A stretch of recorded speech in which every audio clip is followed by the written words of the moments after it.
Movie দেখে বেরোনোর পরেই আমার মেয়ে জল তেষ্টা পেয়ে গেল। আইনক্সের জল ওকে খেতেই হবে। ব্যাগে কিন্তু দুটো জলের বোতল ছিল, কিন্তু সেটা খেলেন না, কারণ ফ্রিতে জল খেতে হবে না, কিন্তু জলটা ফ্রি, তাই বাঙালি না আফটারঅল আমরা, তো এই জলটা খেয়ে নিলাম। মানে আমি খাইনি, সরি, আমার মেয়েই খেলো। তারপর ওখান থেকে গেলাম ফুড কোর্টে। প্রচণ্ড মাথায় পেন করছিল, আর একটা বোগাস একটা সিনেমা আমার মেয়ে আমাকে দেখালো, সেটা দেখে আমার একদম পছন্দ হয়নি সিনেমাটা। তো সেই কারণে কী করব, মাথা এমনি ধরেছিল, আরও ধরে গেল।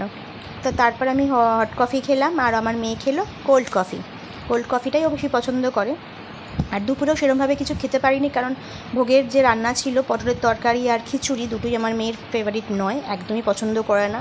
তো সেই কারণে ও খুব একটা ভালো করে পেট ভর্তি করে খেতে পারিনি। তো ওই জন্য পেটে খিদে ছিল। তো তার জন্য ওর জন্য আমি অর্ডার করলাম schezwan pan fry chicken momo. প্রচণ্ড ঝাল ছিল, কিন্তু বিশ্বাস করবে না, হু হা করতে করতে আমার মেয়ে পুরোটা সাটিয়ে দিল। আমিও খেয়েছি যদিও, কিন্তু এই ঝালে যদি আমি তরকারি দিতাম, আমার মেয়ে বাড়িতে রান্না কিন্তু খেত না। আমার ওই খাবারই পড়ে থাকতো। কী আর করা যাবে, মানে বলে না ঘরকা কি ডাল, কি একটা বেশ বলে জানো, যাই হোক ভুলে গেছি আমি। ওই ডাল ভাত, বিরিয়ানি, ডাল বারাবার, এরকম কিছু একটা আছে।